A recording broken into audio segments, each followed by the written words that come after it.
બરાબર, તમારી કાયદો વ્યવસ્થા જાળવો, અમને કોઈ વાંધો નથી. ધક્કા મુક્કી કરી જાણી જોઈને તમે શું સાબિત કરવા માંગો છો ભાઈ? ડરાવવા માંગો છો, સીન સપાટા કરવા માંગો છો?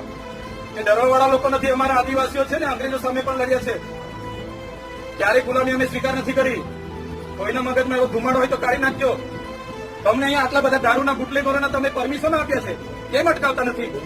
નામો આપો. ગાડીઓ, ભૂરીઓ, લાલીઓ, ભોલીઓ આપો કે નામો? 10 પેટીના 5 લાખ, 20 પેટીના 10 લાખ હપ્તા તમારા કોણ કોણ લે છે બધી યાદી છે ભાઈ. સમજ પડે છે ને?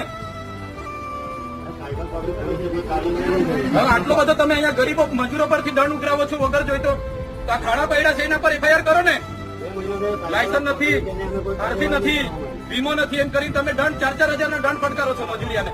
ખાડા પૈડા છે અધિકારી પર ને કોન્ટ્રાક્ટર પર કેમ એફઆઈઆર નથી કરતા ભાઈ? એ તમારા ફરજમાં નથી આવતું.